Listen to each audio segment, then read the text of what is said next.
Welcome, everyone. I am going to allow just until 1 minute past the hour to give people a chance to log on, and then we will start the webinar.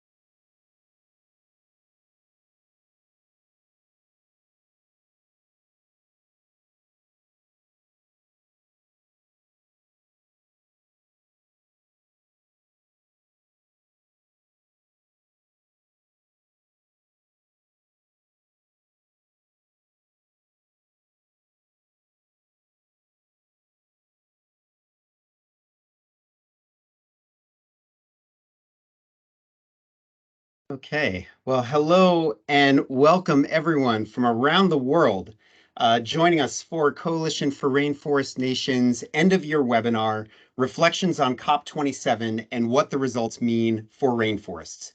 My name is Aaron Rashba, and I have the privilege of serving as Development Director of Coalition for Rainforest Nations. Before I introduce today's fantastic speakers, I want to just talk about our agenda and a few housekeeping items. Please note that the webinar is being recorded. After the webinar, we will send a copy of the recording to all participants. If you have questions, please submit them using the Q&A feature, which is located at the top of your screen, and we'll get to questions at the end of the session. If we don't get to your question today, please send me an email and we will be happy to follow up with a response afterwards. I will provide my email address later in the presentation. Okay, that takes care of the housekeeping. So we hold a webinar at this time of year to reflect on our results at COP, which is the annual climate change conference organized by the UN Framework Convention on Climate Change that just took place in November, and to reflect on our work as an organization as we approach the end of the year. And there is a lot to say about COP27, which just wrapped up and did so with a series of all-night negotiations over the final weekend. So to speak about that, we have Kevin Conrad, co-founder and executive director of CFRN, who will first give a short introduction of who we are, since we do have some people in the audience who are new to CFRN. He will then talk about our experience and the outcomes from COP27. We should be joined by Malcolm Stufkins, who is Vice Minister of the Environment for Honduras. Malcolm is a very busy individual and is in a meeting currently, but is going to take a break to speak with us about his experience at COP27, his work with CFRN, and what the results will mean to Honduras. And finally, Federica Bieta, co-founder and managing director of CFRN, will bring us home by discussing what the results of COP27 mean for rainforests, for our countries, and what comes next.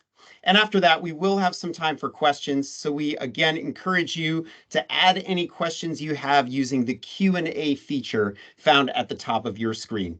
So without further ado, I turn it over to you, Ken. Aaron, thank you. You know, when we look to COP, one of the major outcomes that we were after was to improve clarity around the results of that countries have achieved under the Article 5 of the Paris Agreement. Here's the reality. Developing countries have outperformed global expectations in reversing deforestation. There have been far more emission reductions from these poor countries that are struggling with capacity, that have a lot of issues that they have to deal with, but yet they've overachieved. They've overachieved to the point where the amount of credits have surprised the global community. And as a matter of fact, only about 4% of those emission reductions have been bought and retired globally. So the question then is out there. How long can developing countries continue to reduce deforestation on their own backs while they're overcoming opportunity costs? They're foregoing other choices that they could use for their economy. And the promises that have been made have been broken by the global community. So our challenge was, what do we do at the COP to try to shift that that current situation to the positive. And we had two choices, really. So choice number one, and these are sort of technical issues, but you're going to have to bear with us because these are the kind of things we do at the COP. Choice number one was to reaffirm the decisions we'd already made, which were that both public, private, individuals, and all kinds of financial sources were welcome when it came to buying credits that developing countries have achieved under the Paris Agreement.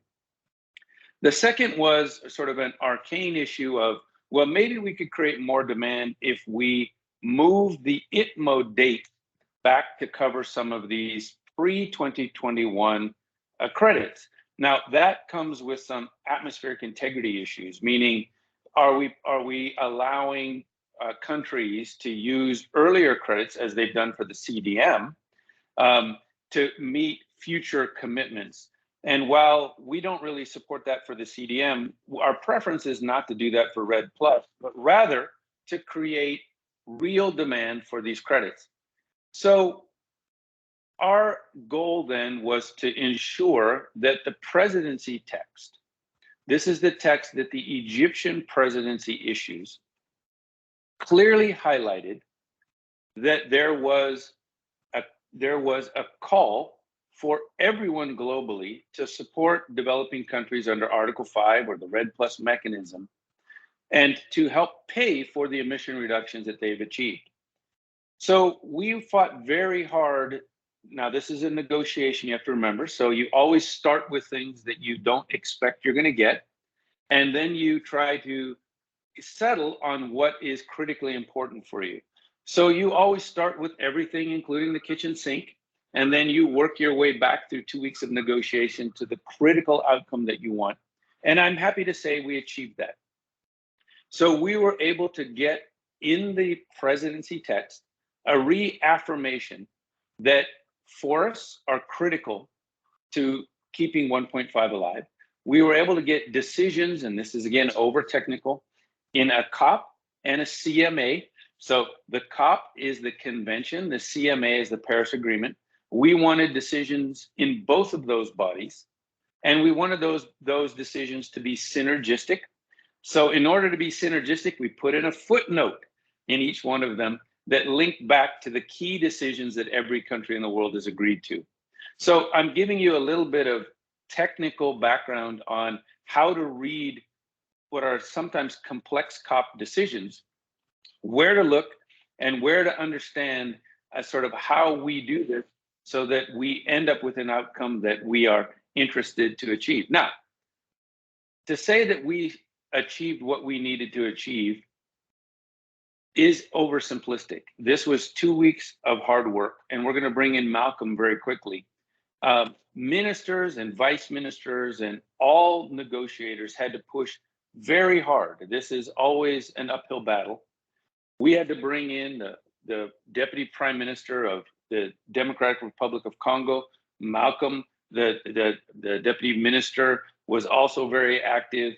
And we had to deal with the presidency. We had to call press conferences. We had to push with every lever that we had. And so with that segue, Malcolm, I'm going to turn it over to you. Why don't you talk to us a little bit about your experiences at the COP as a minister with credits that you have available now to purchase, and now we have to get the global community to support the work of Honduras. So Malcolm, over to you. Thank you, Kevin. Hey, Aaron, Federica, and to everybody who's connected in the webinar. Thank you for inviting us, Honduras, and me especially to join you guys and tell you a bit of my experience. I just want to check, could you hear me well? Yes. Okay. So happy to join, and also we have to say it's happy to Honduras that went back into working with the coalition. Honduras was part of the coalition some years ago, then had a shifted out of the coalition for some time because, well, they had another strategy which wasn't working well for the country. So the new administration that just came in January our new administration said, okay, we got 48% of our land coverage is forest. We have to work on how to better off one, or restoring our land coverage for bettering off the well-being of our people, but also we have to see how the forest is also an asset, a national asset, and can get us also some money for what we are doing. I mean, it's very important, and we all know it's expensive also to do a lot of these activities of conservation.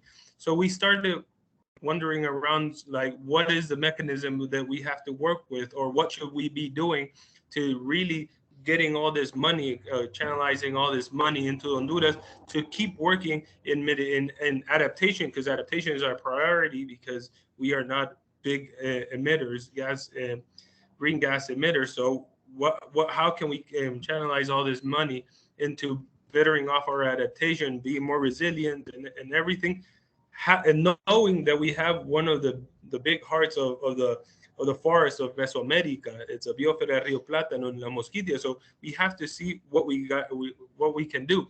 Then we start digging in again into the country has been in some process of red. Why the country decided to shift out, and why should we go back in?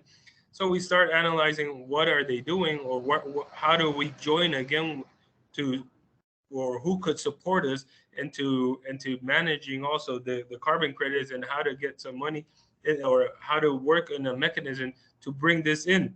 So we found again the coalition through Emilio, and then we got to get to know all these wonderful people that are helping Honduras also now to work on this mechanism.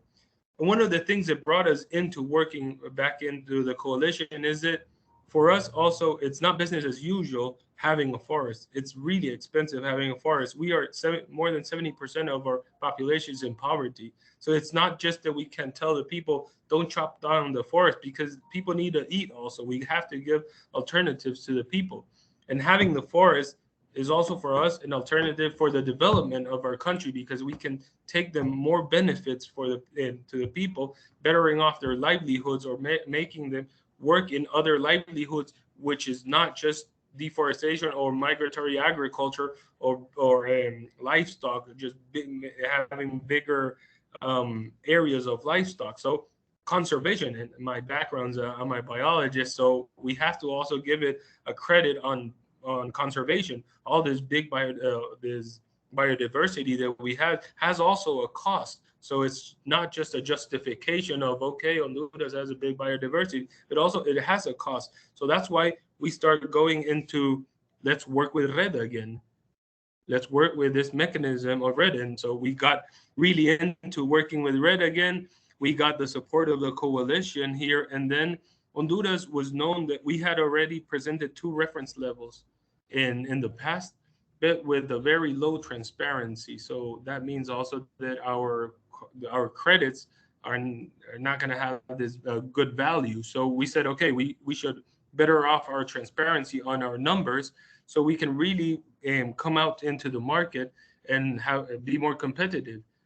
So we started working with the coalition, a new reference level that it's been a huge race, and this really, I have to thank the coalition, because they've been supporting us on this last 7-8 months, and in almost 5-6 months we had all the data ready to start with a new reference level, which we are glad to say that probably in January they're coming down to starting to check it, so to have a new sovereign credits. So why are we going into sovereign credits also? And this is how we join also the fight. It's because our administration and this government believes a lot in the public policies, and also how the government can be this umbrella and to assure also the benefits and the distribution of the benefits to all our people. And like, we are right in the middle of Mesoamerica, so we have forests. So of course, and we have a lot of mangrove also. So of course, there's a lot of cowboys around here, and a lot of cowboys that were looking for our money and through our credits, and weren't going to leave anything to the country. So we weren't going to be able to assure what they could do.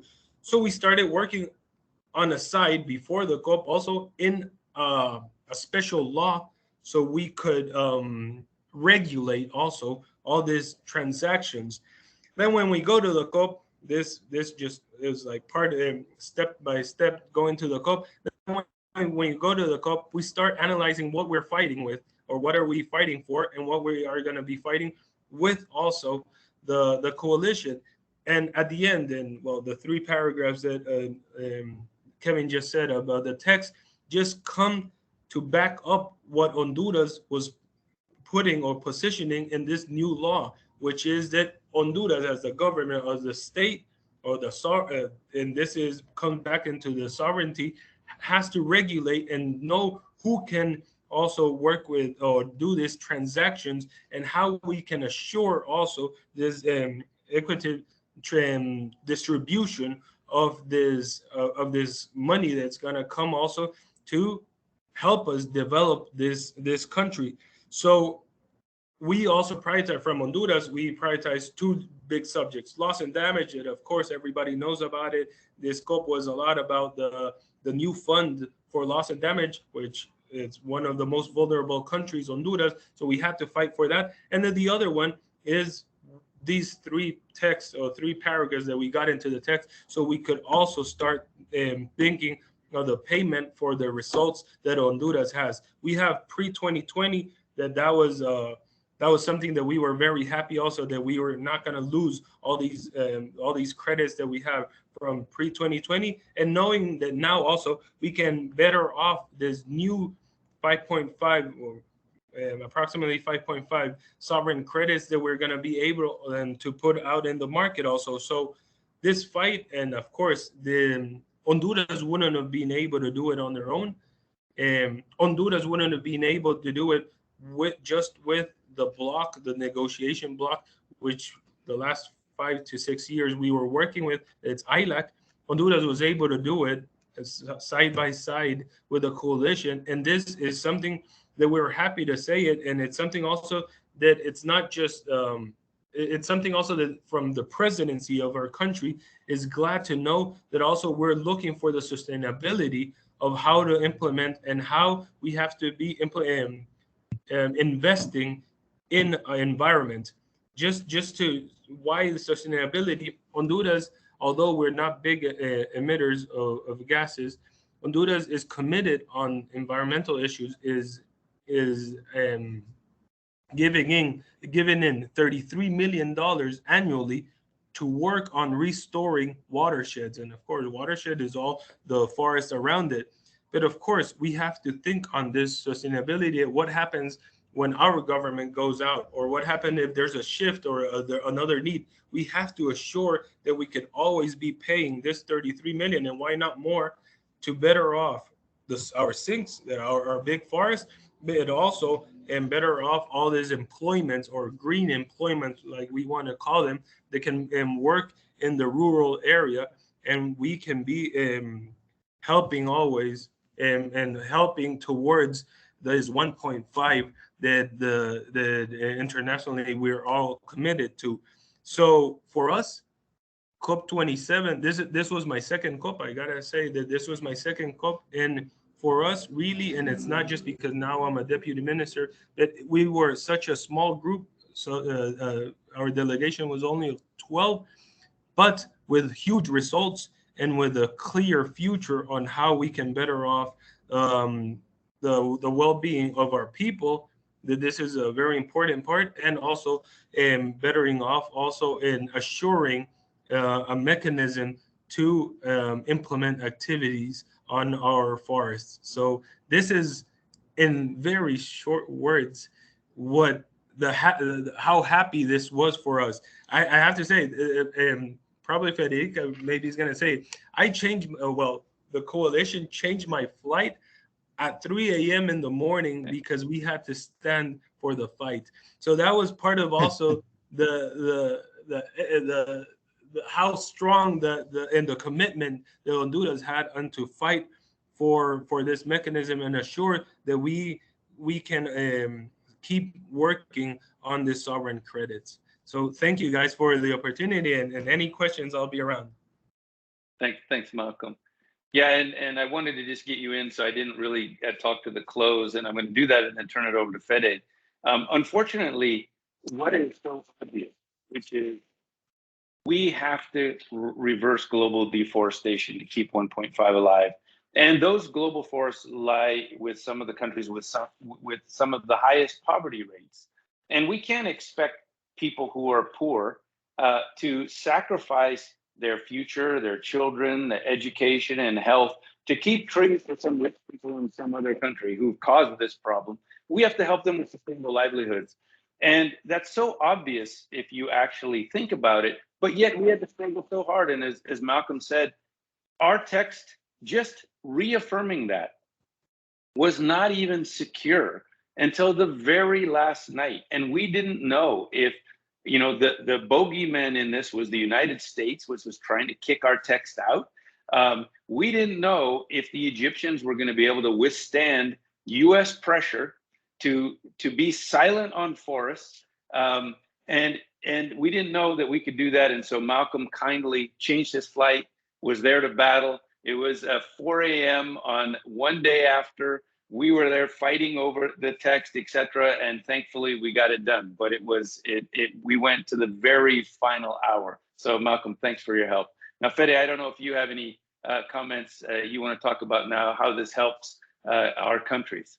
Yes, no, thanks. And coming after you and Malcolm, I have a big shoulder to fill. You guys make such a presentation. But hello, everyone. And also I want to say not only Malcolm changed his flight, to the next day. He had to stay 2 days longer because there were no flights out. And to get back home from Egypt to Honduras took 3 days instead of a day and a half. So basically he traveled additional week. That's what the commitment of Malcolm Honduras and was greatly appreciated by all CFRN countries, because that's also the South-South help that the CFRN brings. Malcolm did the fight for so many countries. And so Aaron had a request briefly to talk, with the CFRN, what we're doing, and maybe I just spend one word on that. Why the CFRN started. Papua New Guinea had a request from the World Bank to receive one-time payment of 50 million and stop completely rate of deforestation. But as Malcolm, the Vice Minister of Honduras, told us, there are people that are living in the forest, and actually they are the poorest people. And so clearly a one-time payment and from was not working, especially when the revenues from the industry is 300 million per year, in particular case of PNG. So the idea was, Ambassador Conrad was doing his due diligence at Columbia University, and say, is there any way that we can give an economic value to the last forest so they're more valuable when standing instead of chopped down? And he asked me to help it there. I was in banking at that time. I didn't know much about trees, but I knew to do house due diligence and figure it out what are the missing part. And so we ended up finding this UNFCCC. We didn't know what was at that time, but he had a price for carbon, was valuing carbon. And so they said maybe that's a place where this discussion can happen. And then we realized there was not only a problem of Papua New Guinea try to give an economic value to the last resources, so that the forests, so they were valuable standing and chopped down, but it was common among all the tropical rainforests, starting with Costa Rica first, starting with the Congo Basin, starting with Panama, extending to Indonesia. So small, big, medium-sized countries, they have all the same. And so that's how the coalition started. So countries with rainforests, with big resources, coming together and say, we have not caused the climate change problem, but if there is a positive incentive, we can be part of the solution.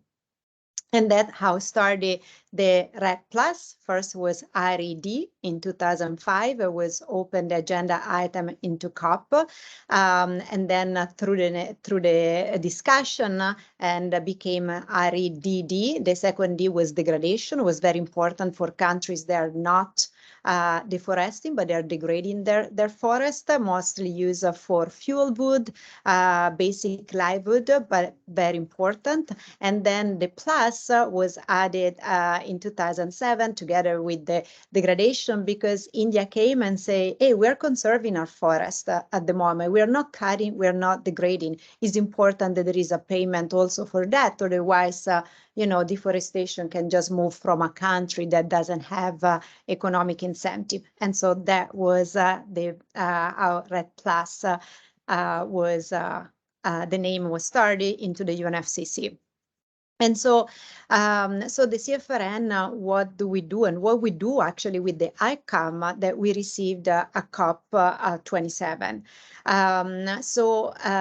Capacity building is one of the important elements that CFRN does, and we always say that we're trying to get ourselves out of business, meaning we want to build the capacity in the country so that eventually they don't need us anymore, but they can implement the agreement under the UNFCCC with the monitoring, the reporting, with the verification on their own. So actually it becomes an automatic mechanism, and countries can decide how to develop sustainably. They can decide to decouple development with environmental sustainability. And the two can work together thanks to the REDD Plus instrument that the CFRN and all countries coming together created through the UNFCCC. And so capacity building is a very important piece. So countries need to have a national reference level. They need to have national monitoring systems. They need to have national information system for safeguards. And they need to present results at the national level. There's a lot of steps. There is a lot of capacity that needs to be built. And so CFRN has a team that goes on the country and help to create that. Example in saying that we are so proud, Malcolm just talked about the experience of Honduras. Literally, we start working with them 8 months ago. And from the president, she decided to embark on this journey. It gave us 30 people to be trained, not even 2, 3, or 4 people. They have the best forest university, and they were 30 Honduras, ready to learn, and they were so wanted to learn so much, and so with the angry to move into REDD Plus, that we were able to do a reference level together with them in 6 months, almost unheard of. But that's when there is the political commitment that goes from the high to the lowest. Really an exciting moment. They're going now through the review of the UNFCCC, independent review by 2 roster of experts, Annex 1 country and developed country. And, we're helping to do that. Next, they're going to submit their results. They're going through another review. And it's an iterative process, and we could be able to do this for every year. They could have, results if they reduce their emission, or if they conserve their forests, if they increase their carbon stocks. And so we will continue to do that even more. The additional piece also very important, countries need to be connected on this with their national determined contributions. And so we will be able to build the capacity of the countries, how to measure from Article 5 and in connection with their national determined contribution. That's the only way we can help and monitor how to keep the avoid increasing temperature of 1.5, because that's what we're trying to do at the end of the day. We will continue to work on the policy side. The negotiation, they're moving next year to Dubai. Is going to be COP28. The big results achieved this year need to be maintained. And also there are going to be a further development of how ITMO or 6.2 exchanging between countries that they're not, some countries are not able to reduce completely their emission. They can purchase from rainforest countries that have decrease of emission and removals, and so it's going to be further developed. It's very important that rainforest country will be there present physically to make their points, to make sure that whatever decision is agreed will be implementable. And third and last, it will be very important. We'll be focusing on that, on working on educating the demand side. Rainforest, as Kevin said, and Malcolm told us, they're going through so much efforts. They're actually making real reductions at scale, and at the speed that it didn't happen before. And so the world needs to know about that. We hope that you participating in this webinar will help to spread this voice as well. At the moment, the rainforests have made about 10 gigatons of reductions. And so they're really helping to avoid the increase of temperature 1.5, and they need the help of all of us to spread the voice and be able that we continue to incentivize them even more. I stop here because probably I talked for too long, and then happy for any other question. Aaron, back to you. Yes, well, thank you, Fede. Thank you, Kevin. Thank you, Malcolm, for your inspiring remarks. And Malcolm, thank you for staying with us to answer a few questions. So we now have some time for questions. So I want to remind everybody in the audience to please feel free to submit any questions using the Q&A feature, which should be at the top of their screens on Teams. But we have been monitoring what's coming in so far. So let's see what questions we have so far. Yes, thanks, Aaron. So kicking off with the first question, this one's for Kevin.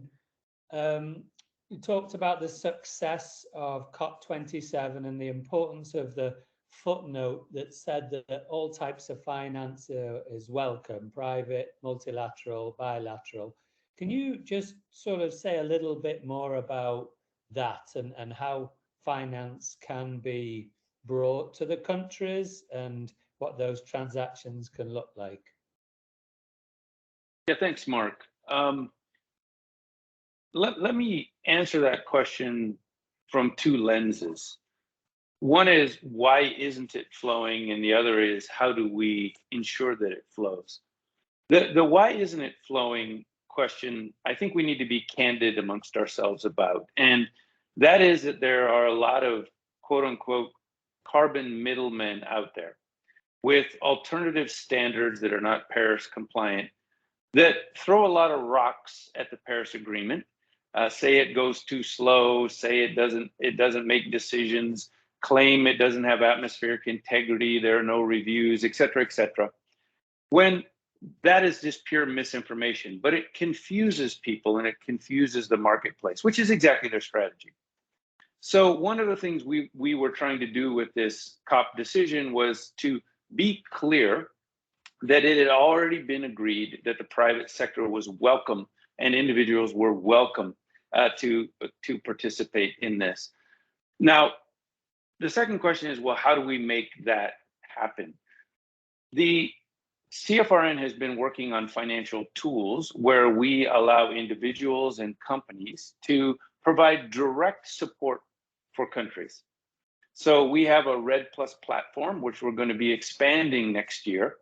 And the idea for that is to provide a channel whereby companies and individuals can actually reward countries directly for the work that they've done. And that the idea is to try to get as close to 100% of that money going directly right back into the governments and communities. Though, as we all know from credit card fees and everything else, there are some transactional fees that occur whenever you try to move money. If only the financial world would do this for free.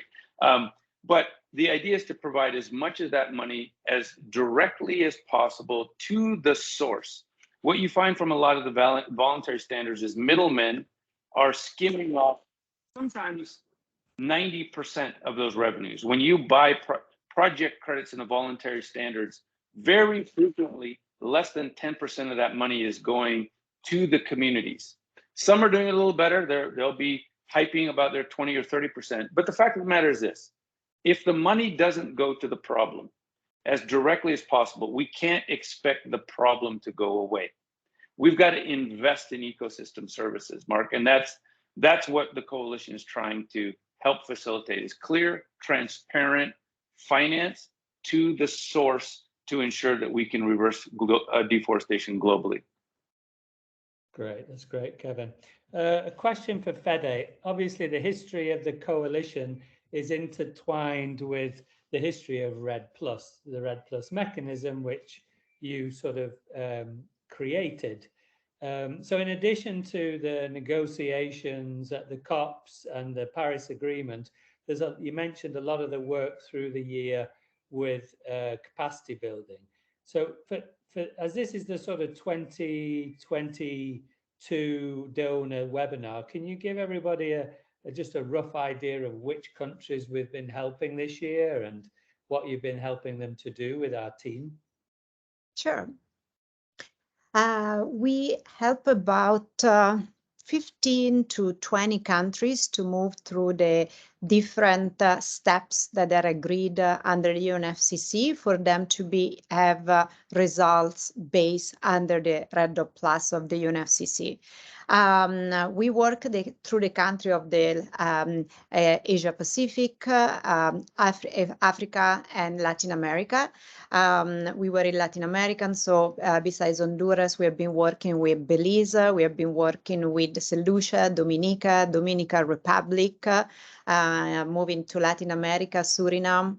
Additionally, into Africa, we have been working with Ghana, Congo, Democratic Republic of Congo, Gabon, of course, that produced the results this year. They've been quite advertised. We have been working in the Asia Pacific with Papua New Guinea, with Fiji, and we are adding a few countries. And those are only some of the countries that we're working with. And there are some countries that we call them, we are working in full, meaning we're able to send teams several times a year to spend a week to 2 weeks in getting into the technical of the capacity buildings. And then there are some countries that we say we have more kind of a light touch. We bring them to the South-South coordination because probably we need more resources really to be present and fully with many other countries. But so we bring them along. We have regional workshop before COVID, and now has been happening more in a virtual manner. Though we saw that virtual manner has been working actually quite well in some countries where we're already working and the internet is working quite well, etc. We really need to go back in traveling, especially in the countries that are a little bit more behind, and they really need to bring in the first phase and to the next level. But that's a spread, and the other things is there are we're trying to if a country is making good progress and is going through the review, then maybe we're trying to get while there is some downtime, I would say, in the country, we're trying to get into the next countries and bring them along as well, so that we can bring as many countries as we can into the system. Great, thank you, Fede. And sort of final question here on countries. What from a coalition point of view, after the success in Egypt, what do we want to say to our countries, and what can they be doing in 2023? Obviously, we're helping them there, but to sort of move REDD+ along faster and even more effectively, what would be our message to our own countries, you think, for 2023? And that's an open question for Kevin or Fede. All right, well, I'll start. Fede was smiling, so does that mean you have something to say, Fede? Okay, sure, I can start. Usually no, it's just continue to commit. I mean, we are in the right direction. We think that we are very close to bring direct finance to the extreme work that they're doing in the countries. They're going if we think about that, they embrace this mechanism on their own. There hasn't been, much support by the financial community so far. Only 4%, of those reductions that have been produced have been paid. So, but they have a vision. Countries, they don't want to destroy forest. If they can, they wanna preserve them. They would like to preserve them. There is a resource. They live. Their family depend from these forest. There is a tradition they want to maintain. So we need to support them. We just need to incentivize them because they're doing their part. What I'm saying, the reductions are real, and the REDD+ mechanism has been very successful. So the countries are really doing their part. We just need to complete and make sure that they see the end, the light at the end of the road. And I think we're very close. So keep doing what you're doing with the great job. And I think, we're going to have great results also in this year that is coming in 2023. So we're very looking forward to it. Great. Thank you, Fede.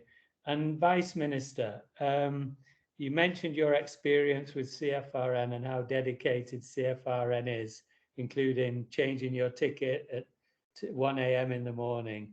Can you just give a sort of feel beyond that, the support that a country gets from CFRN and why you recommend other countries to sort of join CFRN? And this is for Vice Minister Stufkins. So sorry, man, I was in the middle of another meeting also. I got the end of the question about the support of CFRN to the countries. Administratively, I will leave this to Federica and Kevin to answer this. But I have to say that from Honduras, we're very grateful because okay, so Honduras being one of the poorest countries, most vulnerable countries, we have a lot of cooperation working with us, also international cooperation, different big funds, GCF, GEF, and all this. And I come from working also in the international cooperation side. And we all know how the bureaucracy around all this takes a lot of time. And this is something, it was part of our of our presentation around in the COP also. Honduras has a huge commitment of $33 million annually when we have our NDCs conditioned for financing, and we're getting 15 million every 4-year cycles. So this is something that it's very difficult for us to say because also there's so much needs in the country, and it takes so much time to get all this money through to start implementing certain activities. So the first meeting that I had with Emilio and another colleague, I don't know if Eduardo is around here, with another colleague of the CFRN, and when we started saying, okay, how does these arrangements start? He said, no, we're gonna go and visit. We start working, and that's it. Like, what? No, this doesn't sound right. This doesn't sound right. Something's wrong here because this is so fast. And this is something that we're grateful also. And this is why we got onto this boat with CFRN also, because we saw this commitment and this huge support with not asking so much for from the country, like that we had to give in a lot of things, more than also all the effort and all the time of our people to work towards this. And of course, our commitment as also authorities on fighting for the cause. And this is what we have. This is what we are up to, is fighting for the cause, because we know that this is what our country needs. This is what all the nations, the tropical forest nations need also. This is what we are going to continue doing. So how much money is for each country? I don't know, Kevin. I don't know, Federica, how much money is for each country. But we are grateful that this has had a really fast track on our side, and that's why we are able to go forward and being very strong also to go forward for the region. And we hope that also we can help CFRN also to get more countries of the region onto this boat and fight together. Yeah, thanks, Malcolm. What you've described as sort of our policy is that we never tell countries or governments what to do, but we are there behind them to help them achieve their goals and to help them speed up with their ambition. And what we found with the new government in Honduras is that you had a vision, you had ambition, and we were honored to stand beside you and provide the capacity to allow you to go as fast as you could. And this changes. This is just the reality. Honduras is a good example. The previous government, this wasn't of their interest, but we don't give up on countries. We just wait. When the ambition returns, we're there to support. And we're not about paperwork, we're just about action. So thanks, and we really stand behind Honduras. Vice Minister, we had one more question that came in for you, and maybe this could be the final question. You were speaking to this earlier. I don't know if you have a specific answer, but the question is, understanding that keeping forests is expensive, have you quantified what that means? How much revenue would Honduras need to receive for every ton of REDD+ credits or for every hectare of forest in order to provide sufficient revenue that you can keep the forests intact and still meet the needs of the population?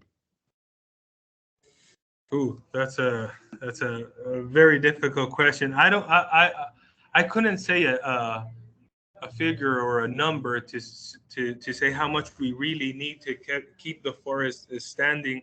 And it's not just keeping the forest standing, also it's recuperating also and restoring a lot of the forest that we've lost. Our deforestation, how do you call it? The average of deforestation in the country is really high.